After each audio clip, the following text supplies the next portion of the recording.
Well, good afternoon. You're listening to the new WCEG Network on WCEGTalkRadio.com.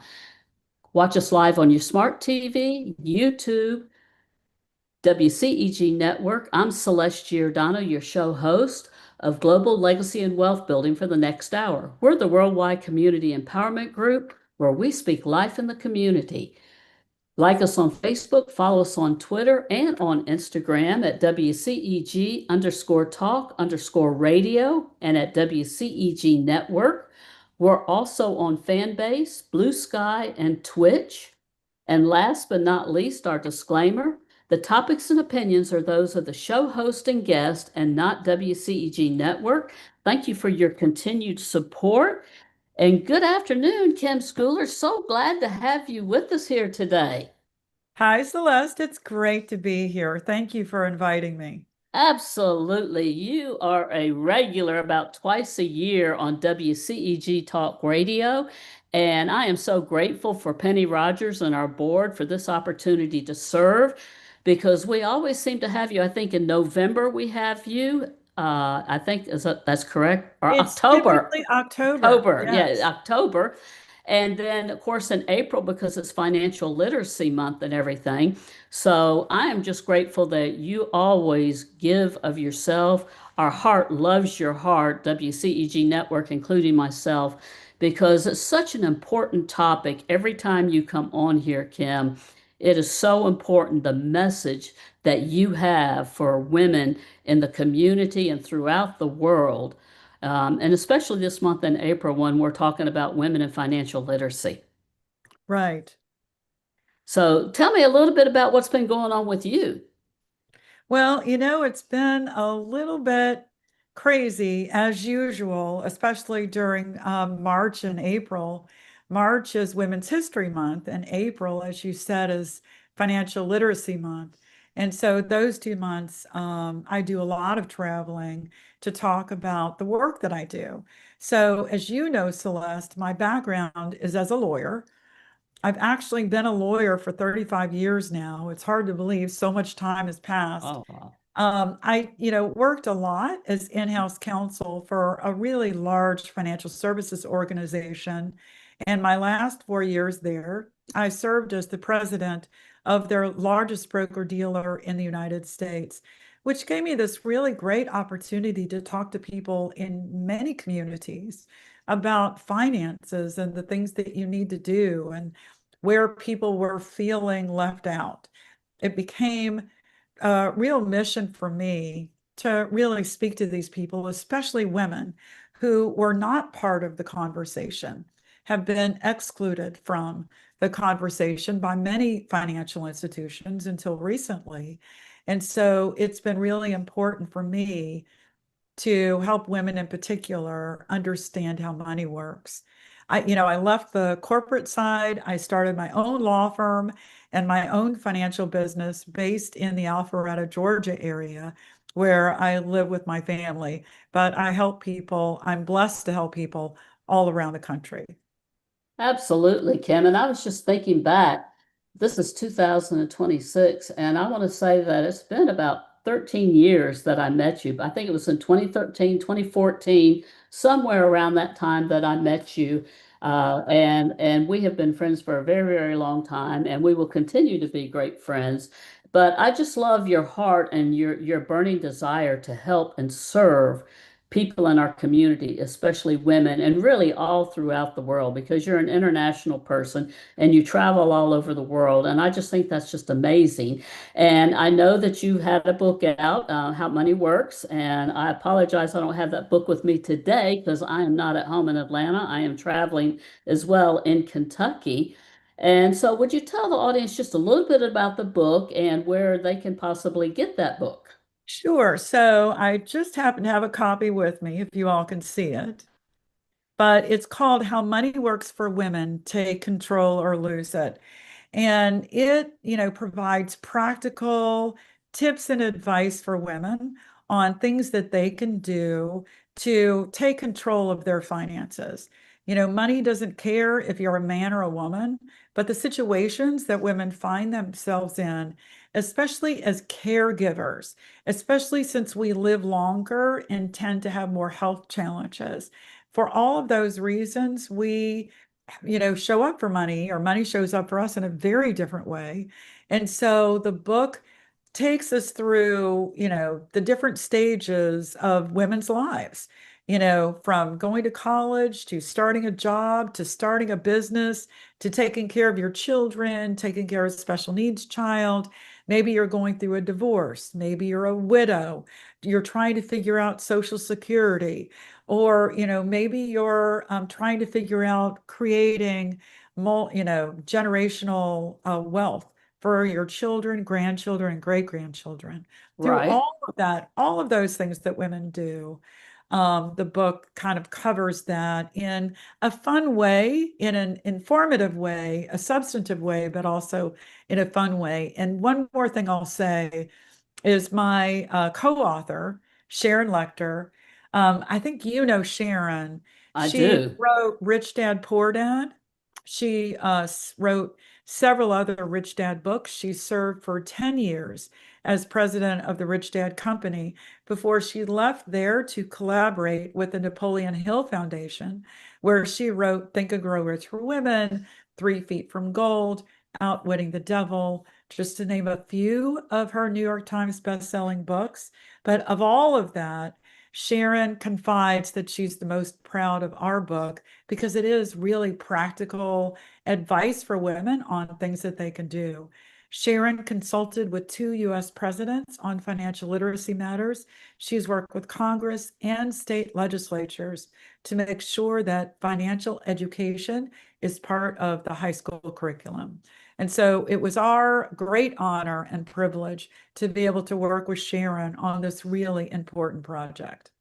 Absolutely. And you have been associated with her for several years now, and she is an amazing speaker, a wealth of knowledge. If you ever have an opportunity, our audience and listeners, to go see her in person, you definitely need to do that. But you also need to look into that book, How Money Works, that's for sure. And could you just publicly tell the people how they can reach out to you? I know it's probably in the chat, but would you just tell them how they could reach out to you if they're interested in that book, Sure. or where they can get the book? So right now we have sold out of all of the books. We are in the process of getting them reprinted, and the plan is to have them available again in May. You can reach out to me, Kim at howmoneyworks.com. For a book, you can reach out to Sharon, Sharon at sharonlechter.com. You can check on Amazon. I don't think Amazon has any left. But be on the lookout in the next several weeks for us to get the updated version of the book out there. Absolutely. I appreciate that. Well, I am ready to dive in. We have a lot of questions, and an hour is just never enough for you and I when we get together because we can I talk know. for hours. But with it being Financial Literacy Month, for several years, you've been an advocate for financial literacy, especially for women. Why is understanding how money works so important for women in particular, especially now today? So, none of us were taught about money in school. Only now, only recently have school districts started including it as part of their curriculum. But most of us learned about money from our parents or our grandparents who learned from their parents and grandparents. So it's like this whole legacy of misinformation or lack of information around how money works. And women have really suffered for that because we make a lot of the financial decisions in our home. We're raising our children, we're taking care of the household. Many of us are in the workplace as well. And so it's really important for us to understand how money works. But, one of the things that, we've talked about, Celeste, is the great wealth transfer. Now, over the next 20 years, $124 trillion is expected to be inherited by mostly women. 54 trillion will be inherited by surviving spouses, 90% of whom are women. Another 47 trillion is expected to be inherited by daughters and granddaughters. And so we will become the stewards, the influencers, the economic power over the next 20 years. And so we need to have a much better understanding, and we need to be prepared for that great responsibility. Absolutely, Kim. And of course, Sarah Poe, who's co-founder with myself and Lynn Chapman of Women in Community Impact. Our Coffee and Connections this month, we had another bank vice president on the call, and we were talking about financial literacy this month as well. And with taxes being due right now, Sarah and people, the financial advisor people that we've had on our shows before, that how important it is that they see in a day-to-day business, just like you do, of women that have no idea about where their family's money is at, where if it's been run by a husband or something like that, they don't have access to any of that. And just some of the questions, even clients of mine in a consulting business that have some of them that have lost their spouses, and for the things that you go through is so important. So I say all this to say for our audience and listeners that we everybody has good attorneys, you have good financial advisors, but you need to like also learn to have some good trusted advisors outside of people that are really close to you. Is that true? That is definitely true. You wouldn't try and be your own doctor. You wouldn't try to be your own lawyer. A lot of people try to DIY their own finances for a number of reasons. They think they don't have enough, or they think it'll be too costly to bring in a professional. And I know a lot of financial professionals, including myself, who would love to work with somebody who's just starting out or starting over, somebody who's just trying to get ahead. In addition to the folks who have most of it figured out, or they have been saving money all along, there are a variety of experiences that people have, especially women. We women, sometimes we have to make really tough choices when it comes to feeding our child, or, putting money aside for retirement. I understand that. I'm a single mom. And so I encourage everyone, do your research, do the DIY part, but also partner with a trusted financial professional, someone that's been recommended to you, or you've done your research and interviewed to find someone who's right for you. And you will find that right person who's willing to work with you no matter what your situation is, and in a variety of compensation structures. There is no one size fits all. And so that I find that with financial professionals as well. So that's really good advice, Celeste. Absolutely. And I'm going to get to this next question that came off the first question, but I just want to add a second part to that. In my consulting business, I deal a lot with a lot of older women as well. And what I'm seeing more and more today, Kim, is when we were growing up, you and I with kids, we had one mother, one father. Divorce really wasn't an option. People weren't getting divorced in the 60s and 70s and stuff like that. And now a lot of the people that consulting people, as well as I'm sure yourself, we deal with a lot of blended families, and a lot of people don't understand the law about protecting yourself with blended families. And yes, you can have an attorney that has your best interest, but sometimes they don't think of the whole big picture sometimes. Is that true? That is true. And oftentimes, the families themselves aren't thinking about those things. And so I definitely recommend do your research, but talk to an attorney, talk to a financial professional. And, blended families in particular are the norm these days. And so you want to make sure that whatever decision making you want for your family, that is actually what's put in place. And whatever your financial goals are, whether it's for you, for your nuclear family, whether blended family, your extended family, or for your best friends or your favorite charities, whatever it is, make sure you're taking the steps to accomplish those financial goals, as well as making sure you're putting the right estate planning protection in place. Absolutely. And just to close that out with your final comment before we move forward, is I think we all grew up thinking you just need a will, you just need a will, you just need a will. Really, today, in my opinion, what I have learned over the years, thought you just needed a will. You need a will and a trust, especially if there's a blended family. It can certainly be helpful and make it a lot easier for your family once you pass away, and they can avoid a lot of the probate process. It's nearly impossible if you have assets to completely avoid probate, but working with a financial professional or online services, you can put those mechanisms in place like a trust to make it as easy as possible on your loved ones that you're passing. Absolutely. I appreciate that. And now let's move into this great wealth transfer. This huge transfer of wealth represents a significant shift in economic power. What do you see happening when women end up being controlling most of when women end up being controlling most of the wealth in this country? So, it's interesting.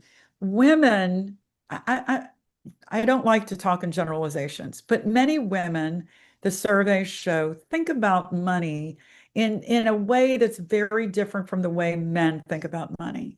Women think about money as a means to an end. We have a particular goal in mind, whether it's taking care of our family, whether it's charity work, maybe it's you know, helping our community, our local school system in some important way.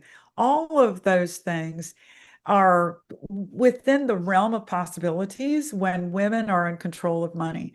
We will end up controlling the vast majority of money, in the just in the next 4 to 5 years. By 2030, women will control 2/3 of the wealth in this country. We will be making the decisions around how wealth is used, how wealth is saved, how wealth is I don't know. It's like the um, dreams of many of us we can make possible because oftentimes dreams require some kind of financial resource to make them happen. And so I personally see a lot more focus on family. I see a lot more investment in communities. And I see leadership changes within financial services. Now, we've seen women take over entire industries. We took over the real estate industry, back in the 1970s when women were finally given the ability to Yeah. take out a mortgage or Yeah. own a home without our Have a credit father, card. Yeah. yeah, without our father or our spouse co-signing. We ended up being around half of the real estate agents out there because it gave us flexibility in terms of time. We could take care of our family and be a real estate agent. We were also compensated exactly like any other real estate agent, whether they were men or female. That Yeah. that was a percentage. But on top of that, we loved the purpose of it. We loved helping someone, a family, find their dream home. And so I see the same kind of shift, leadership shift happening in the financial services industry. Today, women dominate the real estate industry. I think in total, women represent 66 to 70% of all real estate agents. I see the same thing happening in financial services, where it's an industry right now where women represent about 15% of the financial professionals.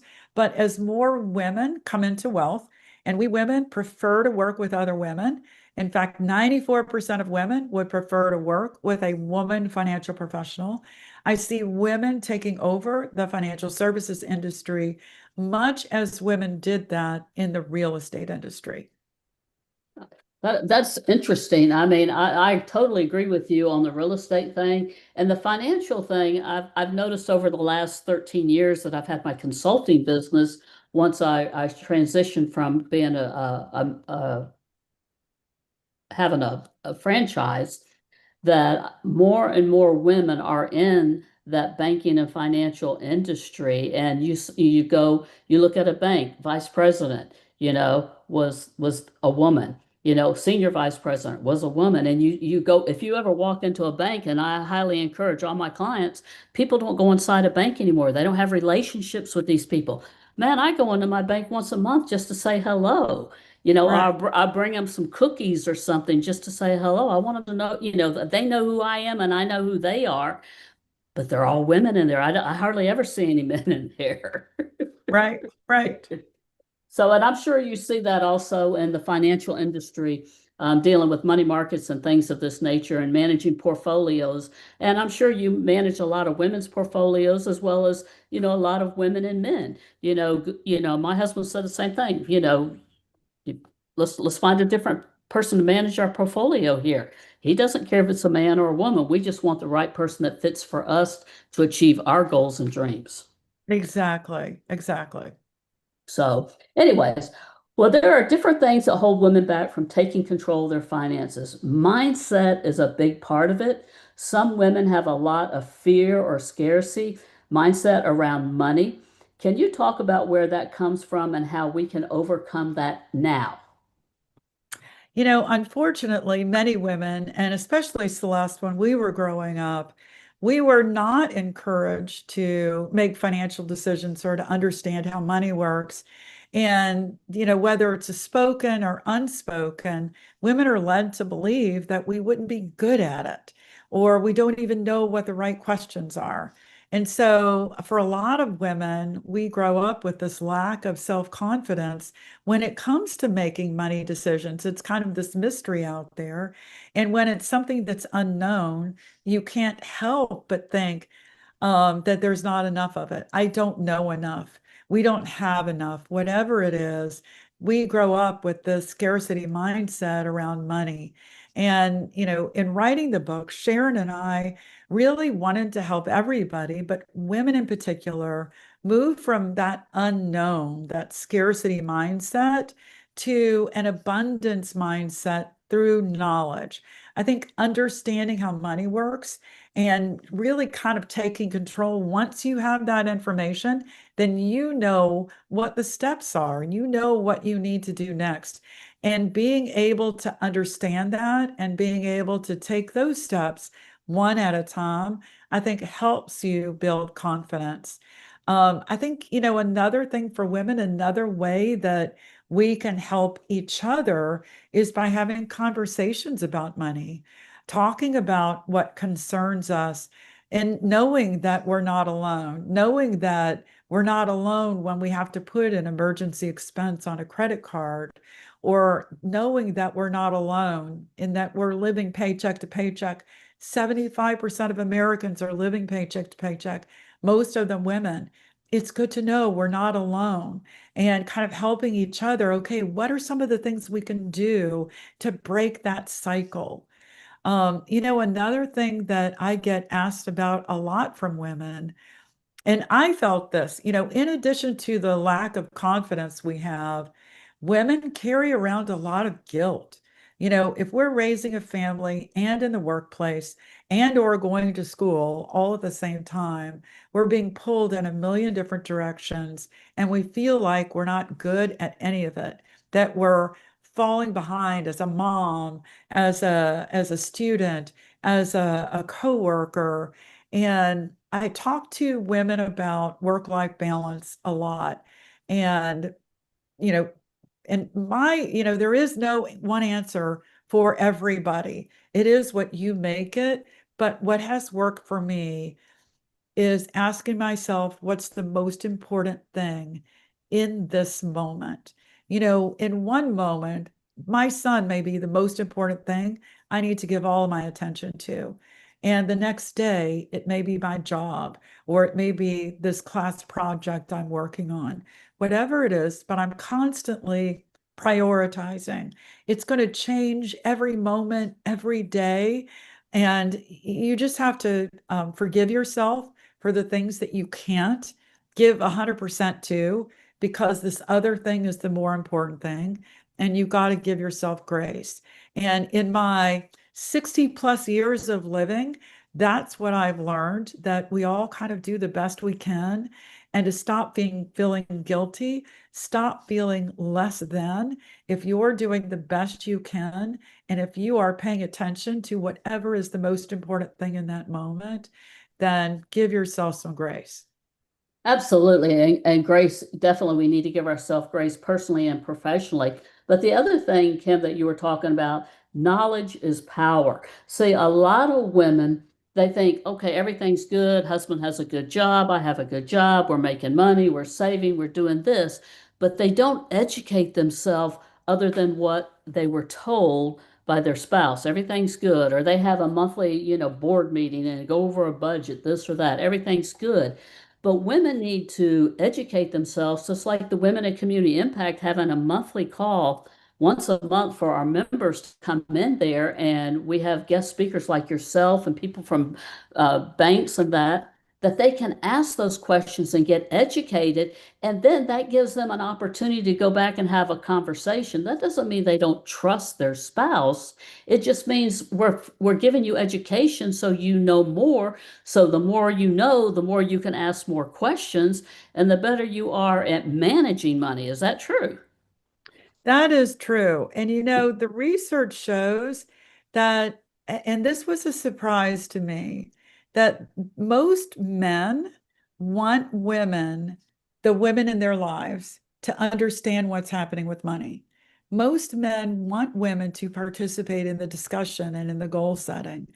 And when I looked at it that way, and I had conversations with several men I work with and deeply respect, and they said it is a huge burden on a man to be the sole provider or the primary provider, and to be the one who's setting the family's financial goals.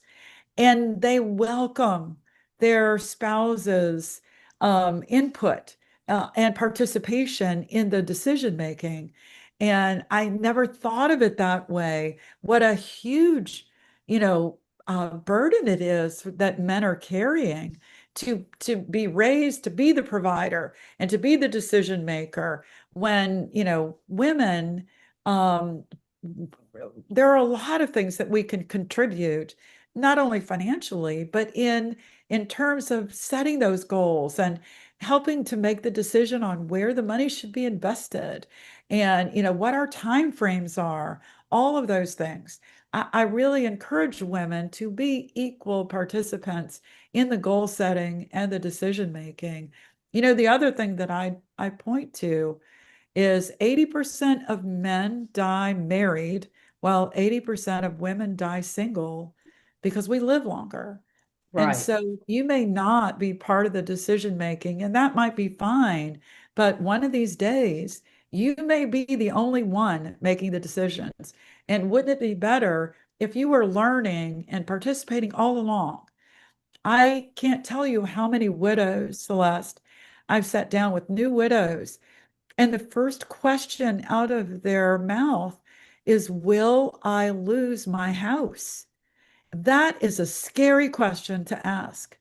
Yeah. And I just can't even imagine living in that terror of not knowing, when your husband passes, whether you've got to move the next day. Right. And so I don't want anyone to have to ask that question. I want them to know the answer. I want them to, stay married and be married and a happy marriage and a very long time, and their husbands live a long time. But if they find themselves a widow, I want them to know the answer. Absolutely. And I know you said that most men, welcome women participating more, but we do have some women out there that the husbands do make all the decisions. They're not hateful or No. any, you know what I'm saying, but women, as you said, lack self-confidence. So I think they don't know how to have that conversation without feeling like they're going to be attacked or something, when they ask that question. I know from one of our recent our conversations that we had in an educational seminar, we were talking about, one of the biggest things women need to know is I say this every year, you need to check the beneficiaries on your accounts because we live in a digital world. You go in there and make a change digitally, you don't know if that company you're dealing with resets everything and there's nothing there. True or false, Kim? Well, it's true. And the other thing, you pointed out about blended families. People will forget to change their previous spouse's name as the beneficiary on their employee benefits or their investment accounts. And oh my, is there a reckoning if something were to happen to them and they haven't updated their beneficiaries? It's critical. You always do that, but especially if you find yourself in a family situation, a different family situation. Absolutely. So women have made really great progress academically and in the workplace, but we still experience several gaps, like the pay gap. Has the pay gap changed, and what are some of the other external factors that affect women and money? So, interestingly enough, the pay gap a couple of years ago was women earn 83 cents for every dollar earned by a man. But you know what happened with COVID? Women got further behind. So, right, because we, had to either leave our position or we were working remotely. And so we weren't visible for promotions and raises, where we had to stay home and help our kids do remote schooling. And so the pay gap actually took a step backward. And right now it's at 81 cents for every dollar earned by a man. Wow. But that's not the whole story. The pay gap is an important gap that women need to be aware of. But because of the pay gap, because we earn less, we also end up with a retirement gap. We earn 77% of what retired men receive in Social Security benefits.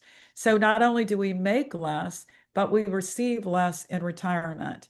Um, in our careers, there is a career gap. When we start out, bright, shiny, and fresh in a career, we are kind of at the same place as men. We earn about the same, we have the same ambitions and goals, but something happens along the management, in the management promotions.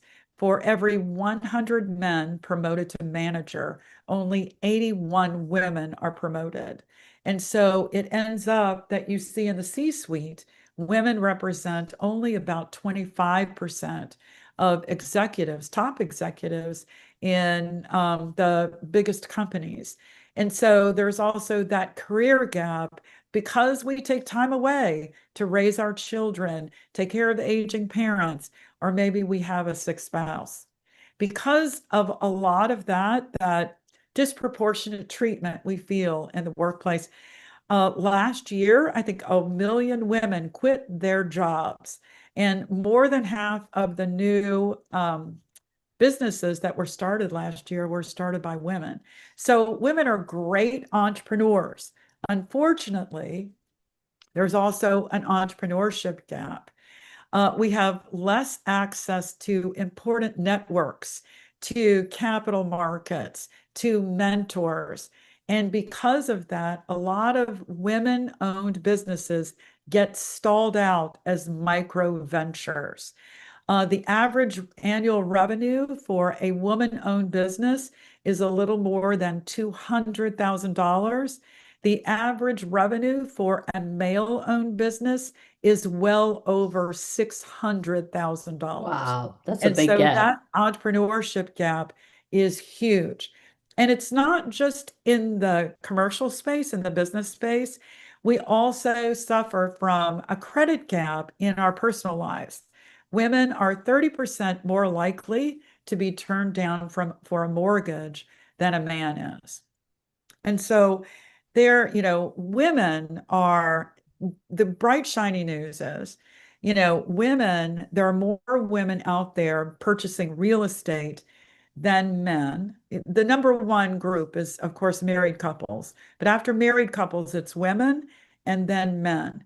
But because we have less money, because we have less income, and because we have lower credit scores, and because we have less access to capital, and we're more likely to be turned down for credit, we end up purchasing lower value homes that have more expensive mortgages, higher monthly payments. And so all of that ends up causing a wealth gap. The two biggest assets most people have are their home equity and their retirement money. Yes. And, because of the issue with the credit gap, many women aren't building wealth as quickly or as significantly as men are able to, because they are able to get those mortgages.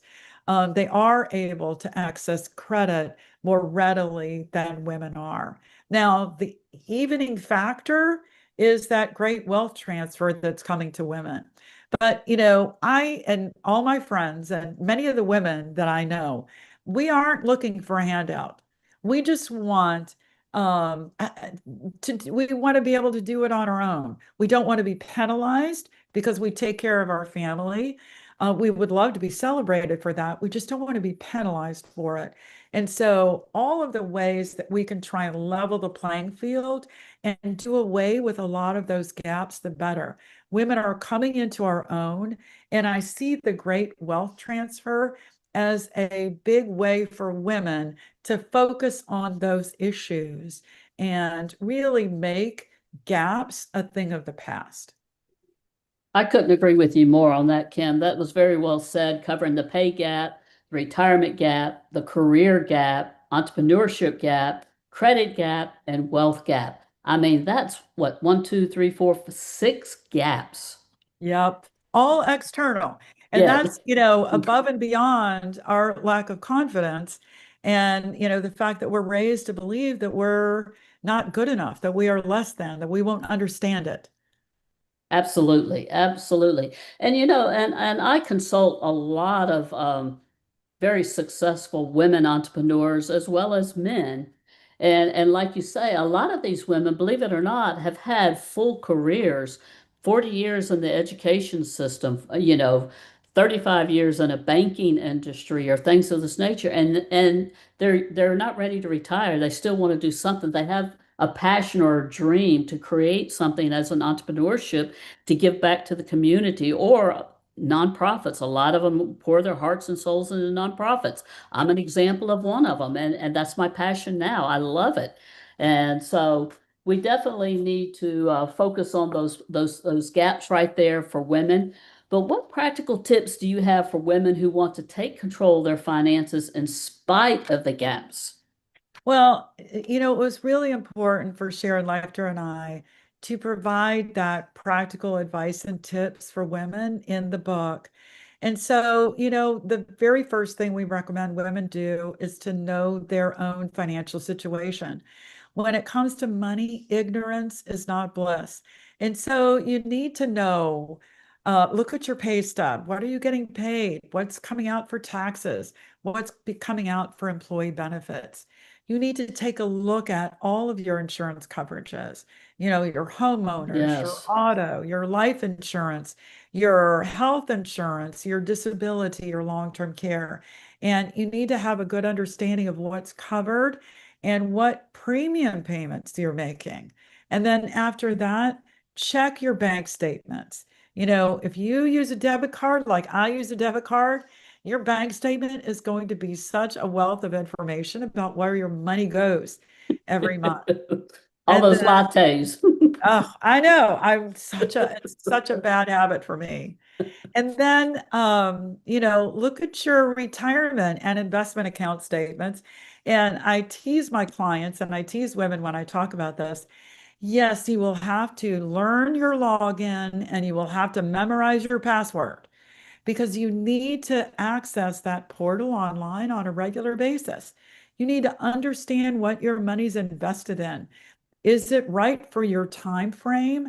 Is it in line with your values? And if you have any questions, a lot of those portals have great information.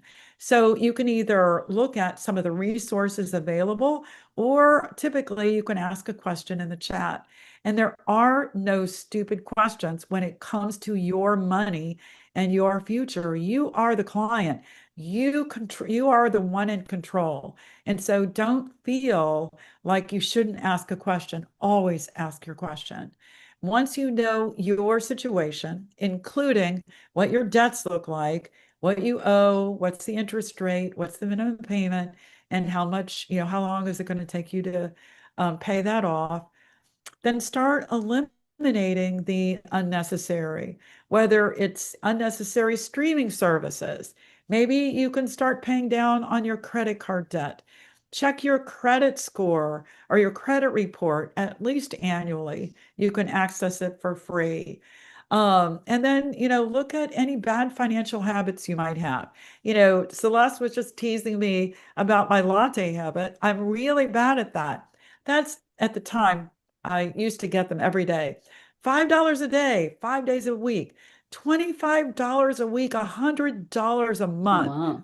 I was spending on coffee. The other really bad financial habit I talk to people about is online shopping. I developed that in COVID. I mean, I just couldn't believe what you could buy online. You click a button and it's at your doorstep the next day.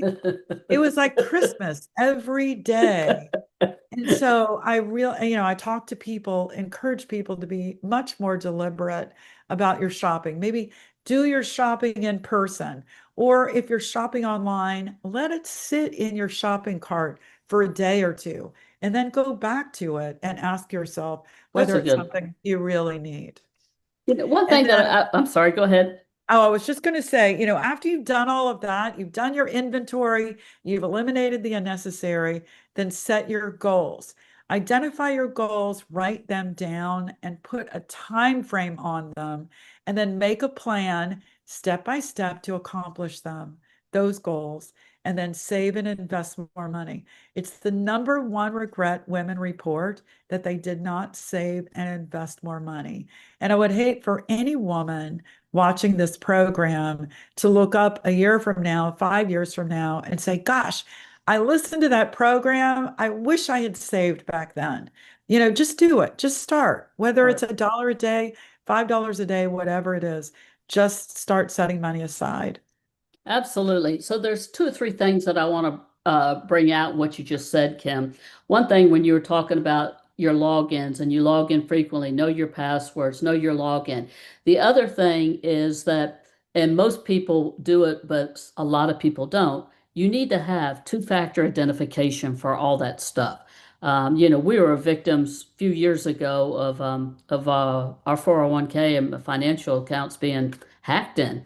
And so it was before two-factor authentication and all that. So that is so important. The other thing is, digital versus mailing reports and things of this nature. I don't know what your thoughts are on those. Um, some people say you don't want to have your statements, you want to just do it online. I'm old-fashioned. I like to have a paper thing, so I don't know, but we live in a world with mail today. You just don't know where your mail ends up at. That's for sure. We were a victim this week of a credit card being compromised. I mean, and thank God we have things set up at your bank where that if anything, a certain amount over a charge, they're going to notify you right away, or if they notice something out of the ordinary. But a lot of people don't set any of those parameters up right there. Right. Um, I couldn't agree with you more. It's so really important to have that second factor verification. And I prefer electronic. I have clients who, like you, Celeste, prefer to have the paper, and they understand there is a risk with people getting to your mailbox before you do. Or if you use a PO box, can be a little bit more secure. But the other thing that I'll say in that area in particular is that I also work with a lot of victims of domestic violence and financial abuse. And your abuser is going to know your maiden name, your mother's maiden name, your date of birth, the name of your pet, what street you lived on when you were growing up. They're going to have all of your personal information. It's why abusers are able to also abuse you financially.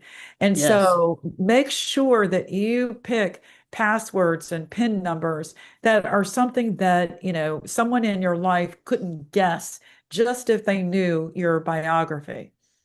Well, and another thing we were talking about on Women in Community Impact just recently this month, Kim, is, and I've had this with some of my consulting clients that have lost their husbands in the last few years, is passwords. Having central, safe vault type of passwords where they're kept. That, people didn't know the passwords to their husband's computer where everything was stored. And Right. they couldn't even get into any of that stuff. Or they're not a user on their financial advisor, thing, and they don't know anything about it. They've never met the financial advisor. They don't have access to logging in. I mean, those are horror stories.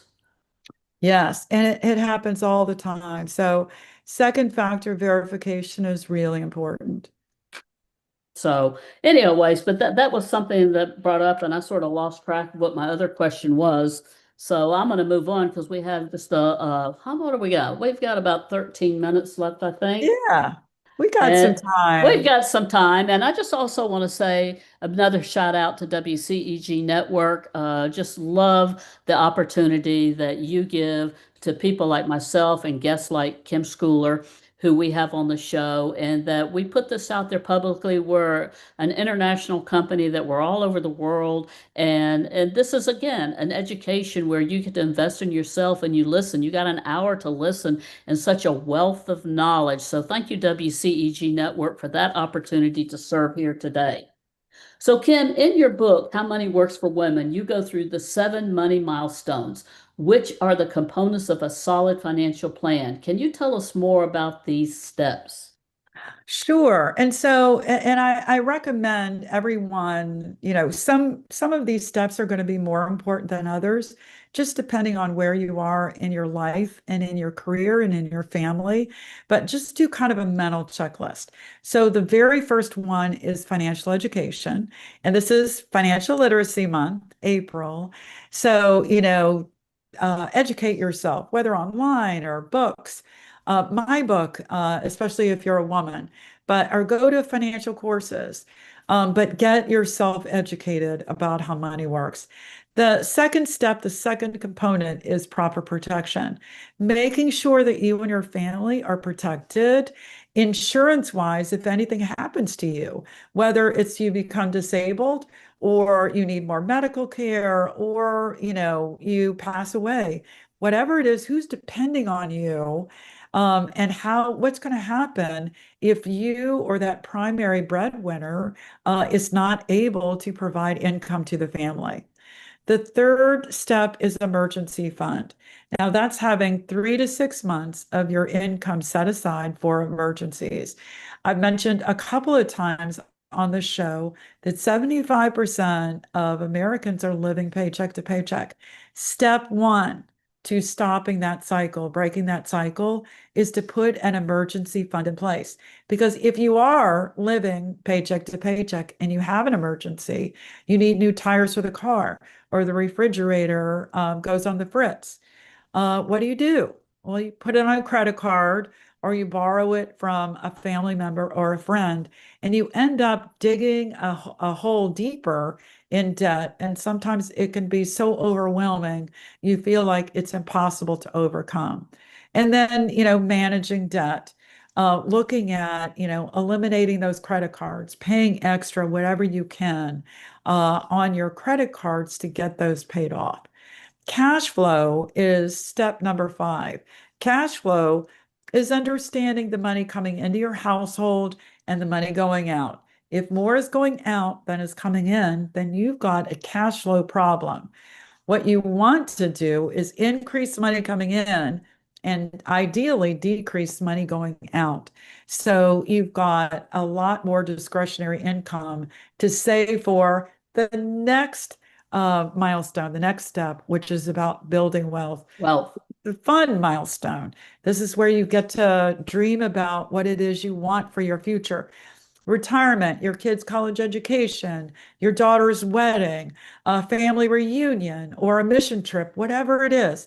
That's where you get to dream about it and start putting money aside to accomplish that. And then the seventh milestone, the seventh step is protecting wealth. And that's about putting the right estate plan in place for you. And Celeste and I talked about that a little bit earlier, but you're going to want to make sure that you've at least thought of all seven of those to make sure that your financial plan is on track. Absolutely. And one of those questions you brought up, insurance, I think that was one of the questions I had before is, you need to sit down and review your insurance at least once a year and also get some compared rates to other insurance companies because again, a lot of insurance is based on your credit worthiness and things of this nature. So it's important that you understand that and you review it. And are you getting your best bang for your buck and stuff like that? So I think that's important that we do that. The other thing, talking about cash flow and things of this nature, you have younger generation, and then we have middle generation and the older generation. I'm part of the older generation. But younger people, you hear them say, well, they can't afford a house, they can't afford a house. Well, again, if they're looking at their cash flow and they're spending $5, $10 a day at Starbucks and all this, and they're not saving money because they're instant gratification. They're using DoorDash and this or that instead of putting that money aside for a goal and a dream that you talked about. I see a lot of that with the younger generation. The other thing in the middle generation right there is that, like you said, understanding your work pay stubs and stuff like that. Certain things are taking out X amount of dollars. I know Mike monitors his very closely because at a certain time of the year he's already paid all he should. So then he readjusts it to go someplace else with the where it's going into your market accounts and things like that. So that's important to understand that part of it. And then as you get to be our age, it's just like you want to just keep, your means are fewer than when you were middle or younger. And so therefore you're just socking it away, socking it away, and socking it away, right? Yes. So many married women defer the family's financial decision to their husband. They're busy taking care of the family or they don't think they know enough about finances. What advice do you have for those women? So, Celeste, you and I were kind of raised with that mindset. And I think it's a lot of what you and I have talked about today, that women really do need to participate in the discussions and find a way to raise it with your partner so that your partner doesn't feel like you're intruding or you're accusing or anything like that. You just want to be an equal participant. You just want to know where things are. You want to make sure your questions are being answered. And so that would be the advice I have for women in healthy and unhealthy relationships. It's really important for you to understand what's going on with the money. I know you got a lot on your plate, but it'll be even worse if you don't take the time to learn it now. Absolutely. And I know, you're very prominent with some nonprofits, especially in domestic violence and things of this nature. So for our audience and those listeners, if you're involved in something like that, Kim, what advice do you have for them? You are not alone. And, call the National Domestic Violence Hotline or go to domesticshelters.org. We also, in the book, it's an important issue for women. 1 in 4 women are the victims of domestic violence, and 99% of those women are also victims of financial abuse because it's the easiest way to take control of someone.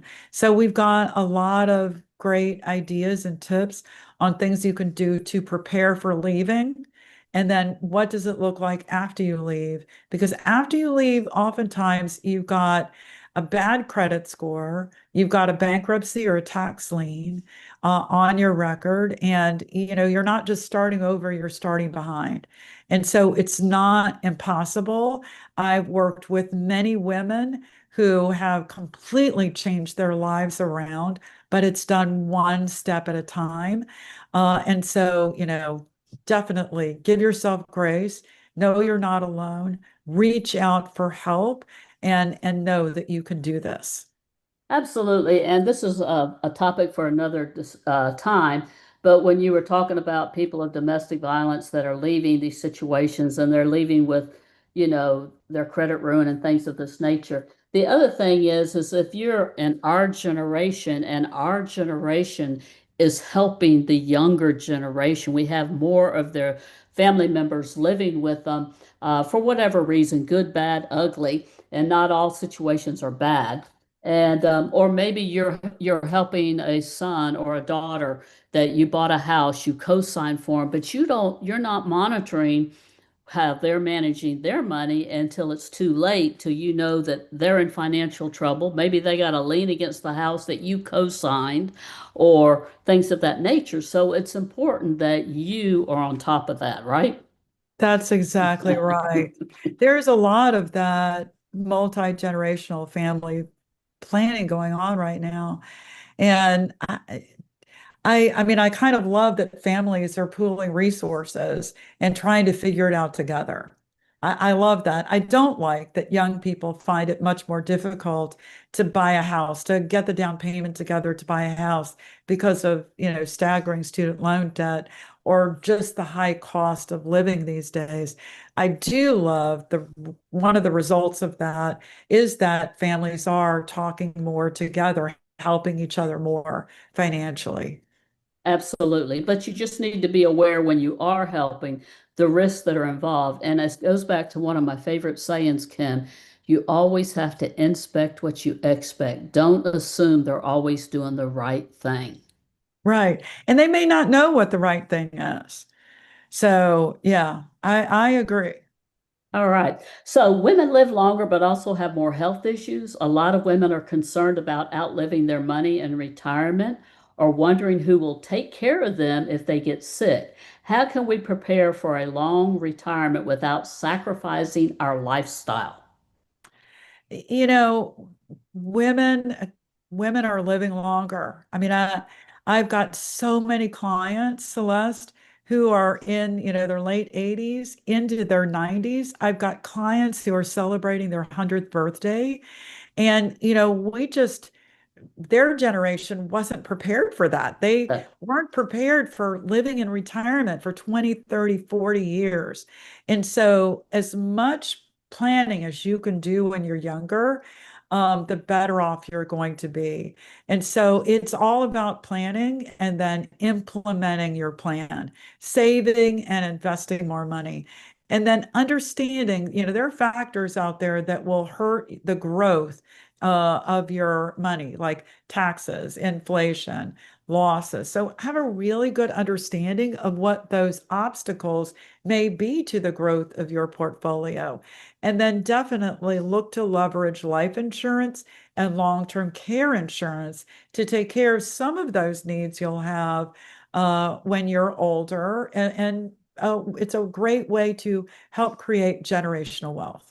Absolutely. And, and that's so important because our generation, like myself, my mom didn't have that. And, us kids had to help her in many ways. And I personally had to help her the last 2, 3 years by staying there a majority of the time because she didn't have that.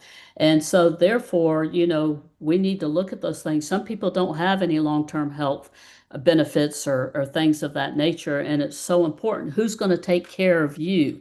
What is your goal and your plans when you get older? That's one of the questions Mike and I keep asking ourselves. Where do we want to live? Who's going to take care of us if something happens? And all these play into factor.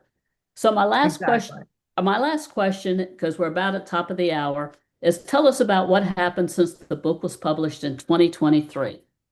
So I have been tremendously blessed to travel all around the country, talking to women, thousands, tens of thousands of women about their finances. And the book has just been so well received. As I mentioned, we ran out, we sold out. And so we're in a reprint right now.